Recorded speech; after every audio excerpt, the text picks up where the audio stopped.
Hello YouTube and welcome to another build video. In this particular video I'm going to be talking about the Smiter, and this is a Paladin using Smite.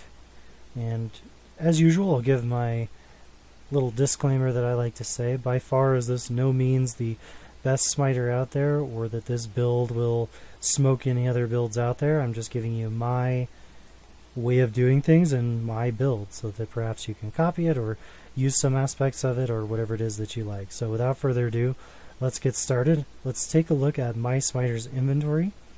For the weapon, I'm using Last Wish Phase Blade, and I do suggest using the Phase Blade, and it's just because it attacks faster, and in general I think is better than the Berserker Axe. So we do have a somewhat okay roll here. I'd say this is a mid to low roll here.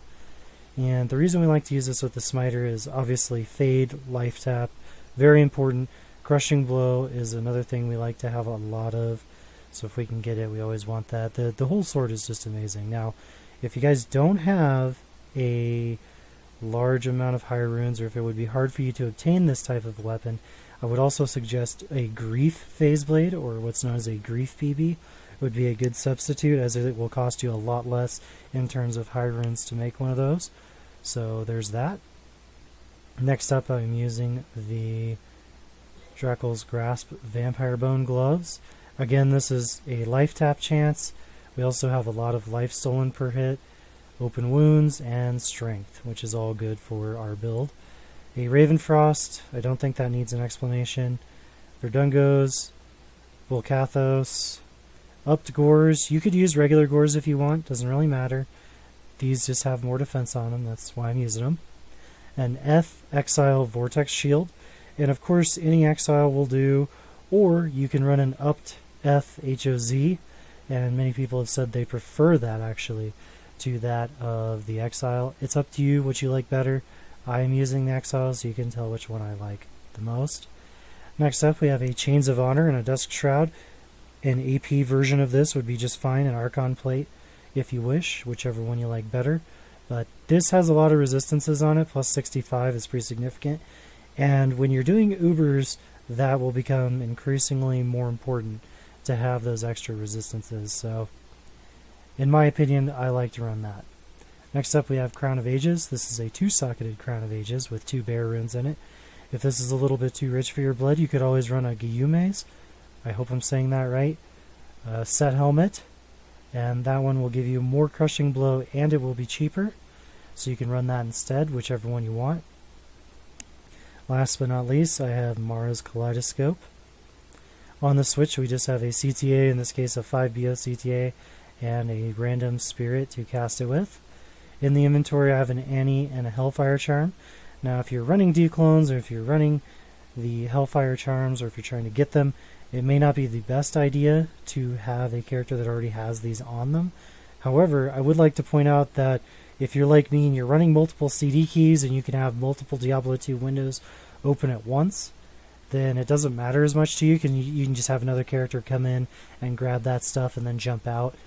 It's up to you. If you can't do that and you need to pick it up in the game, I would suggest transferring these off and running without it. But in my case, I don't really need to do that because, like I said, I can grab another character. In terms of stats, I'm currently running enough strength to wear my items, enough dexterity to max out my block, and all the rest of my points are going into vitality. In terms of skills, I have maxed out Holy Shield and Smite. That's pretty obvious. Both of those work hand in hand. Offensive auras, we have Fanaticism maxed out. And defensive auras, I've maxed out Defiance. And the reason I maxed out Defiance is it is a bonus, a synergy bonus to Holy Shield for your defense. And then last but not least, let's take a look at our Mercenaries gear. And the Mercenary is using an it's an E-bugged, technically, Fortitude Bone Weave. Just a random roll will work just fine. Obviously, if you can get a better one, you should. We also have a Pride Colossus Bulge. This one's only a 17 concentration aura, but it works fine. We're using that for the aura, because that's pretty important. And just a random Giant Skull, so that we can get that bonus strength. So, I do use a Act 2 defensive mercenary for the Cold Aura.